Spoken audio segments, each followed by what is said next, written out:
Assalamualaikum warahmatullahi wabarakatuh. Balik lagi dengan gue Irman dan selamat datang kembali di Chemistry, cerita mistis para pendaki.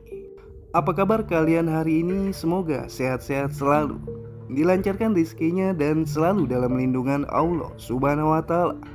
Amin. Kali ini gue akan membacakan kisah pendakian mistis Gunung Slamet yang dialami oleh Bang Ipi. Pendakian di atas penderitaan. Mungkin itu adalah judul yang pas untuk cerita kali ini. Tapi seperti biasa, sebelum kita masuk ke ceritanya, jangan lupa like, comment, and share video ini. Subrek, nyalain juga lonceng notifikasinya supaya kalian gak ketinggalan cerita-cerita selanjutnya.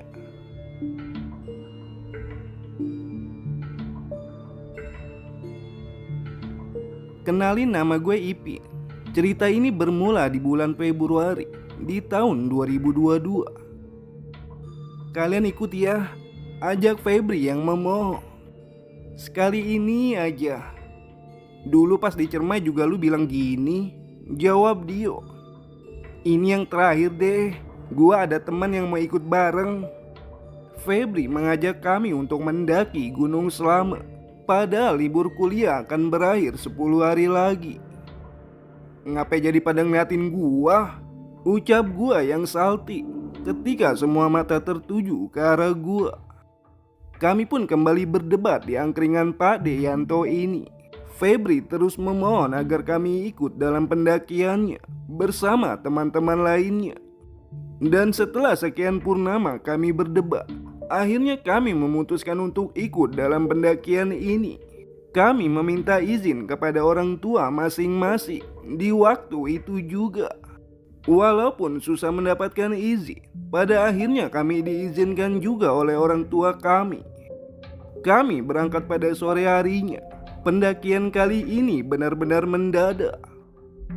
Kami berangkat dari Jakarta ke Purbalingga menggunakan mobil milik Olive. Di dalam perjalanan, kami sempatkan mampir membeli perbekalan untuk pendakian kami, seperti beras, mie instan, dan lain-lain. Singkatnya, setelah menempuh perjalanan yang panjang, kami sampai juga di base camp Gunung Slamet via Bambangan. Kami sampai pada malam hari, kira-kira pukul 11 malam, dan kami pun memutuskan untuk mendaki di pagi harinya. Temen lu mana? Tanya Yuki kepada Febri.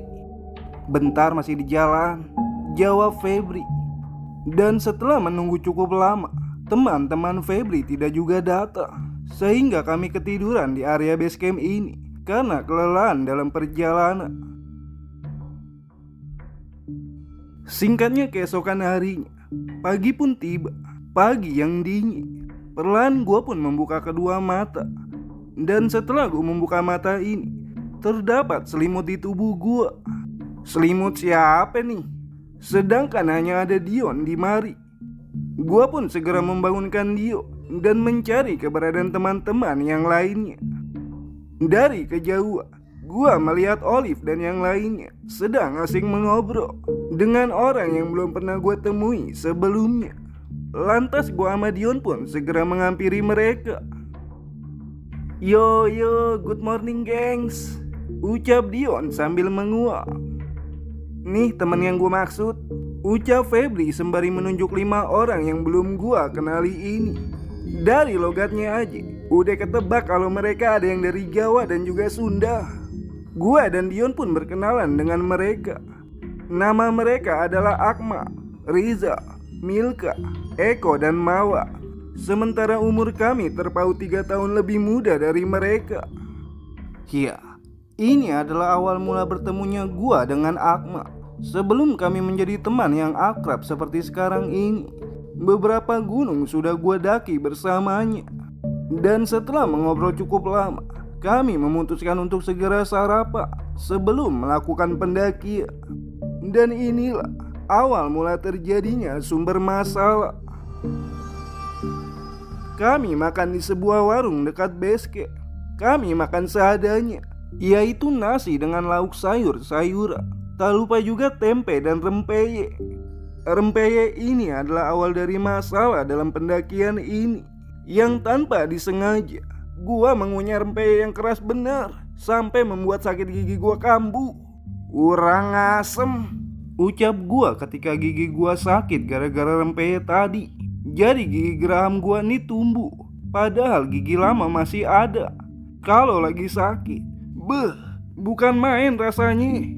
Pernah gua kagak tidur selama 1 kali 24 jam gara-gara nih gigi siala. Kenapa, Pin? Tanya Olive sembari memberikan segelas teh hangat. Gigi gue sakit lagi. Ya udah makan dulu ya, nanti minum obat, ucap Olive. Sedangkan gue udah kagak nafsu makan. Singkatnya, setelah kami makan dan mandi, kami bersiap-siap sebelum memulai pendakian ini, membagi tugas dan merapikan barang-barang yang akan kami bawa. Jam pun menunjukkan pukul 7:30 pagi. Kami segera mengurus registrasi dan kemudian kami memulai pendakian ini. Kami mulai menggendong keril yang kami bawa. Tak lupa juga membaca doa yang dipimpin oleh Akmal. Perjalanan dipimpin oleh Akmal, lalu disusul oleh Milka, Febridio, Yuki, Olive gua, Mawar, Rijal, dan terakhir adalah Eko. Dari base camp menuju pos 1 perjalanan kami melewati perkebunan warga. Hamparan perkebunan yang diselimuti kabut pagi terlihat begitu indah kala itu. Belum apa-apa udah kayak gini.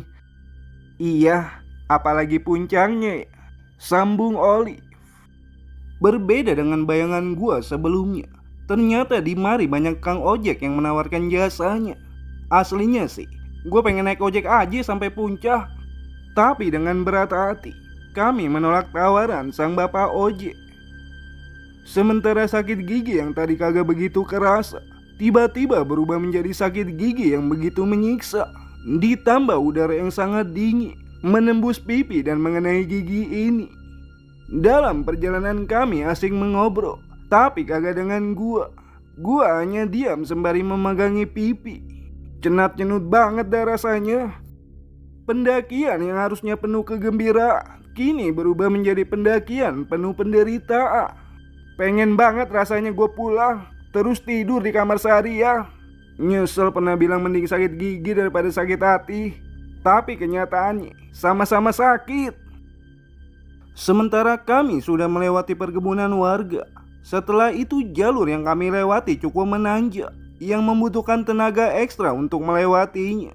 Belum ada kejadian mistis yang kami temui, hingga sampai pada akhirnya kami pun sampai di pos 1. Gua dan Oli pun menyender di sebuah pohon. Kami beristirahat sebentar di sini, dan karena sakit gigi kagak reda juga, gua pun meminta obat sakit gigi kepada Oli. Liv, minta obat dong. Ya udah, gue minta ke Mbak Milka dulu ya, soalnya dia yang bawa obat-obatan, ucapnya sembari beranjak pergi meninggalkan gua. Dan kagak lama kemudian, Oli pun kembali sembari membawakan obat anti nyeri di tangannya. Dan setelah minum obat dan cukup beristirahat, kami pun kembali melanjutkan perjalanan ini. Perjalanan dari pos 1 ke pos 2, kami mulai menemukan kejadian-kejadian mistis, namun masih di batas wajar. Pohon kecil yang berada di samping jalur tiba-tiba bergerak dengan sendirinya, yang membuat gua cukup merinding. Dan dari sanalah suasana menjadi agak berbeda. Entah karena gue yang terlalu takut atau memang ada gesekan-gesekan goib. Kami pun terus berjalan mengikuti Akmal, karena hanya dia, Rizal, dan Eko yang pernah mendaki di gunung ini. Sementara cuaca pada hari itu sedikit mendung dan udara cukup dingin. Walaupun sudah menjelang siang hari, kabut tipis mulai datang dan menemani perjalanan kami. Akmal yang berada di depan menyuruh kami untuk tidak berjaga jarak. Rapat-rapat, jangan sampai nyusahin, ucapnya. Namun wangian bunga mulai tercium di hidung kami. Udah lama gue tungguin, akhirnya muncul juga, ucap Akmal yang membuat gue pengen memberikan sentuhan halus di palanya. Songong banget tuh orang. Sementara aroma itu semakin menyengat di hidung kami, Namun tiba-tiba Mawar berteriak, "Kenapa lu?" "Nggak apa-apa, biasa suka ngagetin," ucap Mawar. Padahal wajahnya sudah pucat, pertanda bahwa ia merasakan ketakutan. Dan setelah menempuh perjalanan yang sangat panjang dan melelahkan, akhirnya kami sampai juga di pos 2 Pondok Wala. Kami kembali beristirahat di mari. Canda tawa kembali kami lontarkan, dan gerimis pun rintik-rintik mulai turun membasahi badan kami. Sekitar 15 menit kami beristirahat. Kami pun kembali melanjutkan perjalanan ini. Masih dengan posisi yang sama. Tak ada masalah yang kami temui selama perjalanan dari pos 2 ke pos 3. 2 jam lebih sudah kami berjalan. Sampai akhirnya kami pun tiba di pos 3. Kami memutuskan untuk makan siang di sini. Milka pun memanggil kami untuk segera makan dan kembali melanjutkan perjalanan karena hari sudah mulai sore. Gua pun segera makan agar tidak menyusahkan nantinya. Walaupun nih gigi sakit bener, tapi tetap gua paksa dah. Dan setelah makan kami kembali melanjutkan perjalanan ini. Di depan sana sudah menunggu pos Samarantu, pos yang menurut orang-orang adalah paling angker di gunung ini. Dan di tengah-tengah antara pos 3 dan juga pos 4, gangguan mulai kami temukan. Suara cekikikan mbak-mbak sialan terdengar di telinga kami. Tawanya yang begitu merdu membuat bulu kuduk gua merinding. Suara tersebut pun masih terdengar di telinga kami. Hingga tiba-tiba mbak-mbak sialan tersebut menampakkan dirinya. Dan anehnya, hanya gue sendiri yang melihatnya. Kagak tahu dah, entu mbak-mbak sialan selalu nguselin gue dimanapun gue berada. Punya dendam pribadi apa kayaknya. "Wasu!" teriak gue ketika mbak-mbak sialan tersebut berada tepat di samping gue. "Kenapa, Pin?" tanya Olive sembari memegang pundak gue. "Mbak-mbak sialan," ucap gue dengan napas ngos-ngosan. Karena trek Gunung Selamat ini memang sangat menguras tenaga. Sampai pada akhirnya sosok itu pun menghilang dari pandangan mata. Dan kami pun memutuskan untuk beristirahat sebentar di mari, sekedar untuk meluruskan badan. Dan setelah dirasa cukup, kami pun kembali melanjutkan perjalanan ini. Singkatnya kami pun sampai di pos Samarantu sekitar pukul 6 sore. Karena takut kemalaman untuk sampai di pos 5, kami pun memutuskan untuk langsung melanjutkan perjalanan. Pos 4 Samarantu ini memiliki aura yang sedikit berbeda. Terdapat aura negatif yang begitu kuat. Namun kami berhasil melewati pos Samarantu. Tapi tiba-tiba Akmal pun menghentikan langkahnya. "Kenapa, Mal?" tanya Milka. Akmal tidak menjawab. Ia hanya menaikkan tangan kanannya, pertanda kami tak boleh melewati dirinya. Sedangkan matanya tertuju pada suatu tempat. Dan setelah kami melihat tempat tersebut, kami melihat seorang pendaki dengan pakaian yang kotor berdiri membelakangi kami. Dan betapa terkejutnya kami setelah pendaki tersebut membalikan badannya. Pendaki itu tak memiliki kepala. Oli pun berteriak cukup kencang dan langsung memeluk tubuh gua. Jantung gua berdetak sangat kencang. Segala doa gua baca dalam hati. Bahkan doa makan juga gua baca. Karena saking takutnya. Sampai 5 menit kami melihat sosok itu. Akhirnya ia pun pergi juga dari pandangan kami. Dan kami pun memutuskan untuk cepat-cepat meninggalkan area ini. Dikarenakan hari yang sudah malam. Dan setelah berjalan tak terlalu lama, akhirnya kami pun sampai juga di pos 5. Kami membuat tenda di pos ini. Terdapat pula beberapa tenda dari pendaki lain di area ini. Setelah tenda jadi, gua pun segera masuk ke dalam tenda untuk istirahat. Karena sakit gigi gua udah kagak ketahan lagi. "Mau kemana, Pin?" tanya Olive. "Gue istirahat dulu ya. Sakit bener nih gigi." Jawab gua sambil memasuki tenda. Dan tanpa gua sadari, gua malah ketiduran. Hingga sekitar pukul setengah 9 malam, gua pun dibangunkan Olive untuk makan malam. "Bangun, makan dulu," ucapnya sembari menggoyangkan tubuh gua. "Gigi gua sakit kalau buat makan, Liv. Nggak nafsu makan gua. Gua bikinin mie instan ya." "Ya udahlah, boleh." Dan setelah gua keluar tenda, gua pun kembali mengobrol dengan teman-teman gua yang lainnya. Dan tak lama kemudian, semangkuk mie kuah spesial buatan Olive sudah matang. Mie instan yang begitu enak karena terdapat bumbu-bumbu cinta di dalamnya. Gua pun segera menghabiskan mie tersebut tanpa sisa. Singkatnya, setelah makan kami segera tidur karena dini hari nanti kami langsung sami. Tapi gua kagak bisa tidur kala itu. Pakai ketiduran segala lagi tadi. Sekarang jadi kagak bisa tidur kan? Ucap gua sembari menutup mata, berusaha untuk tidur. Untuk beberapa jam gua berusaha untuk tidur, tapi kagak bisa tidur juga, dikarenakan gigi ini yang sangat menyiksa. Sekitar pukul 11 malam, gua masih belum bisa tidur. Cenut-cenut banget nih gigi. Namun tiba-tiba terdengar suara riuh teriakan orang yang berada di luar tenda, yang membuat sakit gigi gua semakin menjadi-jadi. Semakin gua tutupin telinga, semakin keras pula suara tersebut terdengar di telinga. "Cian, siapa sih malam-malam begini teriak-teriakan? Kagak tahu apa gigi gua lagi sakit?" Gua pun segera bangun dan keluar tenda untuk melihat apa yang sedang terjadi di luar sana. Dan setelah gua keluar tenda, tidak ada apapun di sini. Begitupun dengan suara tadi yang tiba-tiba menghilang dari telinga gua. Hanya ada suara binatang malam kala itu. "Woi, bisa gak sih malam-malam kayak gini gak usah ganggu?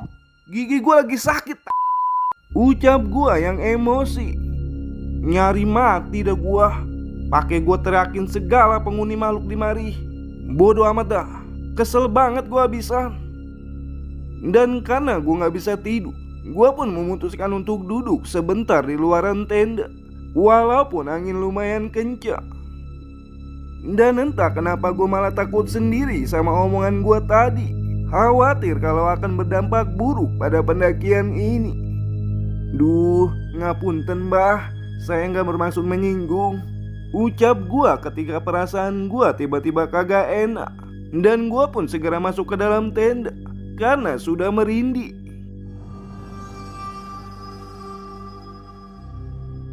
Singkatnya, pukul 2 dini hari, Yuki membangunkan gua untuk sami. Padahal gua baru beberapa jam tidur. "Pin, bangun. Lu mau ikut samit gak?" "Jam berapa sih emang sekarang?" "Jam 2. Buset, pagi amat dah. Ya kan kita mau ngejar sunrise."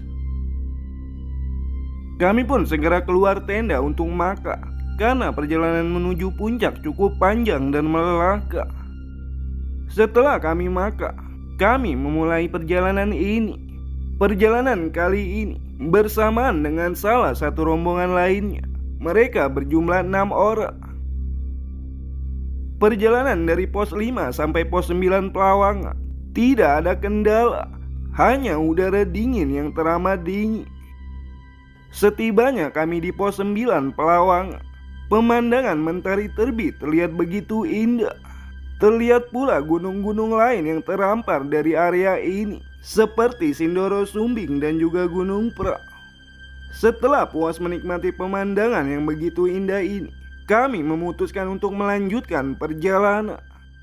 Jalur menuju puncak ini terdapat bebatuan dan juga kerikil yang mudah terjatuh. Kami pun melewati jalur ini dengan saling bahu-membahu. Beberapa kali kami terpeleset karena licin. Jalur ini benar-benar menguras tenaga. 2 jam lebih sudah kami berjalan. Akhirnya kami pun sampai di puncak Gunung Selamat. Pemandangan yang begitu indah, di mana samudra awan terbentang jelas di hadapan kami. Kami begitu beruntung karena cuaca hari itu begitu cerah.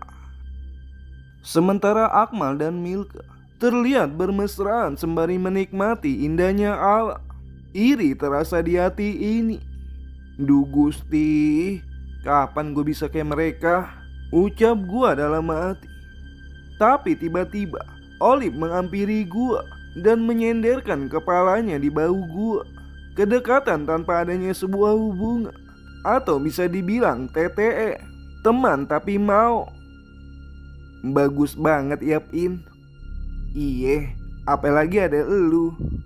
Kami menikmati indahnya samudra awan ini. Tak ada kata yang gua dan Olive ucapi. Olive pun berusaha menutupi air matanya. Namun sayangnya, air mata itu terlebih dulu melintas di pipi mungilnya. Dan setelah puas menikmati keindahan ciptaan Tuhan, kami memutuskan untuk segera turun. Suatu kehormatan bisa memijakan kaki di atap tertinggi di Jawa Tengah. Sampai jumpa kembali. Kami pun turun pada pukul 8 pagi. Namun mendung tiba-tiba datang menemani perjalanan kami. Perjalanan dari puncak menuju pos 9, gua mendapatkan sebuah insiden di mana gua terjatuh secara tiba-tiba, seperti ada yang mendorong gua dari belakang. Gedubrak! Suara gua yang nyungsep ke arah depan. Buset, gimana turu? Ucap Akmal. Turu? Matamu turu. Lu kenapa Pin? Ucap Olive sambil berlari menolong gua. Terdapat sedikit luka di bagian tubuh gua karena insiden tersebut. Sakit ya Pin? Tanya Olive. Cuma luka dikit aja itu, kagak sampai lumpuh, sahut Akmal. Bener-bener emang nih orang, pengen banget gue lumpuh apa? Kemudian kami pun kembali melanjutkan perjalanan. Butuh kurang lebihnya 2 jam untuk sampai di pos 9. Mendung masih menemani perjalanan kami, tetapi butiran air juga tidak turun. Singkatnya perjalanan kami dari pos 9 ke pos 7 tidak mendapatkan masalah. Kami pun beristirahat di pos 7 ini, sekedar untuk minum dan makan roti yang kami bawa dari pos 5. Setelah beristirahat, kami pun kembali melanjutkan perjalanan. Dan ketika kami akan kembali melanjutkan perjalanan, gerimis rintik-rintik mulai datang. Kami pun segera memakai jas hujan karena khawatir jika hujan deras akan datang secara tiba-tiba. Perjalanan dari pos 7 menuju ke pos 6, kami dihantui oleh suara langkah kaki yang berada di belakang kami. Namun tak ada siapapun di belakang sana. Akmal pun meminta untuk bertukar posisi dengan Eko di sini. Tukar kok, pinta Akmal yang langsung disetujui oleh Eko. Sekarang kami dipimpin oleh Eko, sedangkan Akmal berada di barisan paling belakang. Namun tiba-tiba suara mbak-mbak sialan itu terdengar kembali di telinga kami. Kemudian terdengar pula suara kuda yang berjalan. Jujur ini suara yang paling bikin gua takut selama ini. Dan entah perasaan gua jadi kagak enak banget setelah mendengar suara tersebut. Perjalanan kami masih dihantui oleh suara langkah kaki. Tapi si mbak sialan itu tiba-tiba terlihat di atas pohon. Sosok itu melihat ke arah kami. Dengan begitu jelas gua melihat wajah mbak sialan tersebut. Cantik sih, tapi wajahnya pucat, seperti habis berenang 2 hari. Dan kami pun berhasil melewatinya, seakan sudah terbiasa dengan kehadirannya, walaupun sebenarnya takut. Singkatnya kami pun sampai di pos 5. Kami makan siang di sini, walaupun sudah menjelang sore. Dan setelah selesai makan, juga merapikan tenda dan membawa turun sampah, kami pun kembali melanjutkan perjalanan ini. Perjalanan menuju pos 4 Samarantu. Kami seperti berputar-putar saja di area ini. Kok kita kayak muter-muter doang ya? Ucap Dion yang menyadari. Tenang aja, walaupun mati, kita matinya bareng-bareng kok. Ucap Akmal sial, bagaikan seseorang yang tak memiliki dosa. Cangkemmu. Namun setelahnya, Bau dupa pun tiba-tiba datang begitu menyengat. "Berdoa aja jangan sampai putus," sambung Milka. Dan setelah berjalan begitu lama, akhirnya kami pun sampai juga di pos 4 sama Rantu. Mengingat teror tadi, kami pun langsung memutuskan untuk melanjutkan perjalanan ini. Singkatnya sampailah kami di base camp sekitar kurang lebih pukul 9 malam. Tak ada gangguan di sepanjang perjalanan dari pos 3 menuju ke base camp. "Makasih ya sudah menemani perjalanan kami," ucap Akmal yang entah dengan siapa. "Ngomong sama siapa lu? Lu ingat pendaki tanpa kepala kemarin? Dia ikut dalam pendakian kita. Kita juga sempat mampir di alamnya," ucap Akmal sembari pergi meninggalkan kami.